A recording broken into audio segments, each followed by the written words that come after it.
خدا باپ اور بیٹے اور روح القدس کے نام سے آمین۔ سمرین یونس، سینٹ جوزف کیتھیڈرل راولپنڈی، 19 مئی بروز منگل۔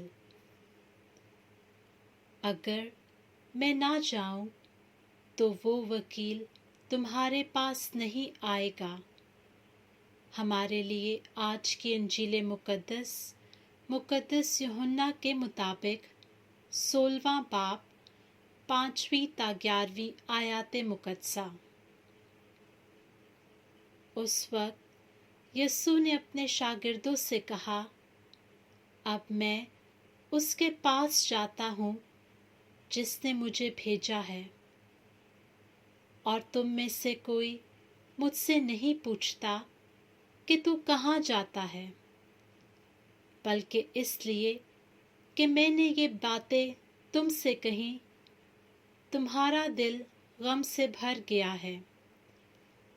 لیکن میں تمہیں سچ کہتا ہوں کہ تمہارے لیے میرا جانا ہی فائدہ مند ہے، کیونکہ اگر میں نہ جاؤں تو وہ وکیل تمہارے پاس نہ آئے گا، لیکن اگر میں جاؤں تو میں اسے تمہارے پاس بھیج دوں گا، اور جب وہ آئے گا تو دنیا کو گناہ اور صداقت اور عدالت کے بارے میں تقصیر وار ٹھہرائے گا۔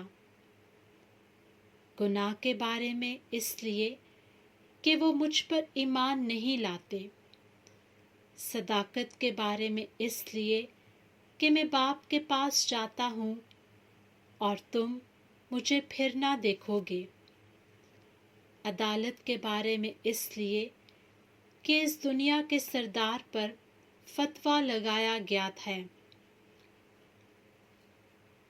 انجیل مقدس کے پڑھے اور سنے جانے پر خدا کی برکت ہو، خدا کا شکر ہو۔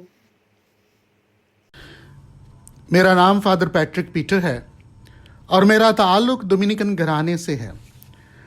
آج کل میں ابن مریم ہاؤس آف اسٹڈیز پاکرب لاہور میں بطور فارمیٹر اور ماسٹر آف اسٹوڈنٹس کی حیثیت سے اپنی خدمت سر انجام دے رہا ہوں۔ مسیح خداوند میں میرے عزیزو، ہم ان دنوں چھٹے ہفتے کی پاشکائی موسم کی لتوریہ میں سے گزر رہے ہیں۔ آج ہم چھٹے ہفتے کے منگل کی لتوریہ منا رہے ہیں۔ آج کی تلاوتیں ہمیں دعوت دیتی ہیں کہ ہم اس بات پر غور کریں کہ یسوع کہتا ہے کہ اگر میں نہ جاؤں تو وہ وکیل تمہارے پاس نہ آئے گا، لیکن میں جاؤں تو میں اسے تمہارے پاس بھیج دوں گا۔ یسوع ہمیں امید اور اپنے بعد میں آنے والے وکیل کی خبر دے رہا ہے۔ پہلی تلاوت میں ہم سنتے ہیں کہ مقدس پولس اور مقدس سیلاس کو کلام سنانے کے سبب ستایا جاتا ہے۔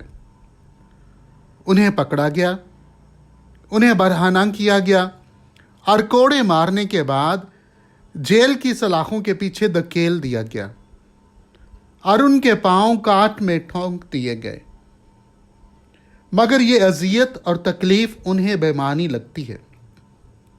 اس اذیت اور مشکل گھڑی میں وہ جوش کے ساتھ خدا کے حضور میں ستائش اور دعا کر رہے تھے، اور ان کے لیے آسمان سے الہی مدد آئی اور زلزلے سے جیل کے دروازے کھل گئے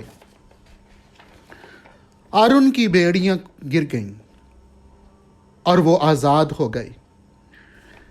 اس لیے دروگا سمجھا کہ قیدی یعنی پولس رسول اور سیلاس بھاگ گئے ہیں، اور اس نے اپنے آپ کو قتل کے لیے تلوار کھینچی۔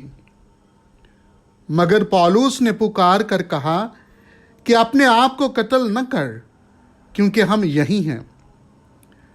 تب اس نے مشعل کی روشنی میں انہیں دیکھا اور ایمان لایا اور سارے گھرانے سمیت بپتسمہ پایا۔ مسیح میں میرے عزیزو،